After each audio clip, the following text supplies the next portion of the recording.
তো প্রিয় শিক্ষার্থীরা, আশা করি সবাই ভালো আছো। আজকে আমরা ত্রিকোণমিতি অনুশীলনী 9.1-এর সমাধান করব।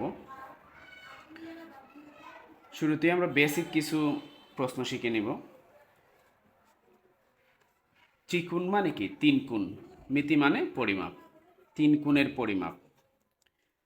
তো ত্রিভুজের তিন কোণের পরিমাপ, আমরা ত্রিকোণমিতিতে সমকোণী ত্রিভুজের তিন কোণের পরিমাপ সম্পর্কে আলোচনা করব। আমরা প্রথমে একটা সমকোণী ত্রিভুজ নিলাম, A B C. A B C সমকোণী ত্রিভুজের কোণ বি হচ্ছে সমকোণ। এই সমকোণের যে বিপরীত বাহুটা আমাদের, যেটা সমকোণের বিপরীত বাহু, এই যে এটা হচ্ছে আমাদের অতিভুজ।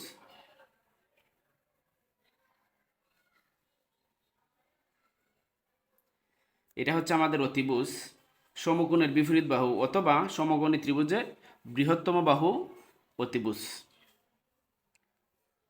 তো এখন আরও দুইটা বাহু আছে, একটা হচ্ছে লম্ব আর একটা হচ্ছে আমাদের ভূমি। তো লম্বকে আমরা বিপরীত বাহু বলতে পারি, লম্ব সমান বিপরীত বাহু, এবং ভূমিকে আমরা সন্নিহিত বাহু বলতে পারি। এখানে আরেকটা বিষয় হচ্ছে, এই সমকোণী ত্রিভুজের কোণের বিভিন্নতার কারণে মানগুলো পরিবর্তন হয়ে যায়। আমরা যদি এখানে সি কে কোণ ধরি, আমরা যদি এখানে সি কে কোণ ধরি, যে এটা আমরা যদি সি কে কোণ ধরি, এ সি বি, আমরা যদি সি কে কোণ ধরি তাহলে কিন্তু মানের পরিবর্তন হবে। যেমন, তো এখানে কোণ সি এর বিপরীত বাহু হচ্ছে আমাদের এ বি, আর কোণ সৃষ্টিকারী একটা বাহু হচ্ছে আমাদের এই যে এটা হচ্ছে আমাদের সন্নিহিত বাহু।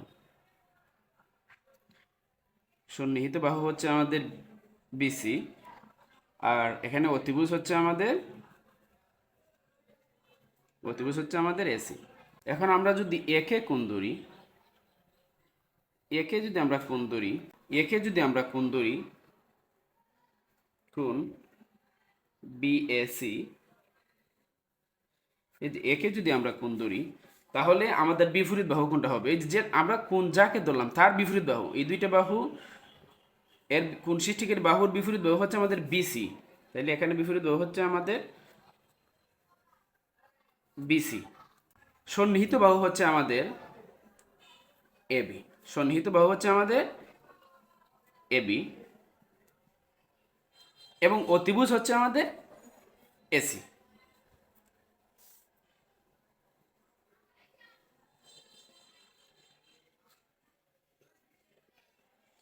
অতিভুজ হচ্ছে আমাদের এসি। আশা করি আমরা বুঝতে পারছি। এখন কোণের উপর নির্ভর করে বিপরীত বাহু এবং সন্নিহিত বাহু আমরা চিহ্নিত করব, এটা আমাদের একটু মনে রাখতে হবে। এখন আমরা কিছু সূত্র শিখব। সাইন থিটা ইকুয়াল টু লম্ব বাই অতিভুজ। এটা আমরা মনে রাখবো কিভাবে? সাগরে লবণ অতি। সাগরে হচ্ছে সাইন থিটা, লবণ হচ্ছে লম্ব, অতি দিয়ে আমরা অতিভুজ মনে রাখবো। সাগরে লবণ অতি, সাইন থিটা লম্ব বাই অতিভুজ। এখন আমরা কস থিটা পড়ব। কস থিটা ইকুয়াল টু ভূমি বাই অতিভুজ। এটা মনে রাখবো আমরা, কবরে ভূত অতি। খবরে হচ্ছে কস থিটা, ভূত দিয়ে আমরা ভূমি, অতি দিয়ে আমরা অতিভুজ। তাহলে কবরে ভূত অতি, কস থিটা ভূমি বাই অতিভুজ। এখন ট্যান থিটা আমরা মনে রাখবো, ট্যান থিটা ইকুয়াল টু লম্ব বাই ভূমি। টেরা লম্বা ভূত, টেরা দিয়ে আমরা ট্যান, আর লম্বা দিয়ে আমরা লম্ব, ভূত দিয়ে আমরা ভূমি। ট্যান থিটার সূত্র হচ্ছে আমাদের টেরা লম্বা ভূত, ট্যান থিটা সমান লম্ব বাই ভূমি। এখন আমরা আরও তিনটা যে বাকি আছে আমাদের, ওইটা আমরা বিপরীত ধরলে আমরা মান পাইতেছি।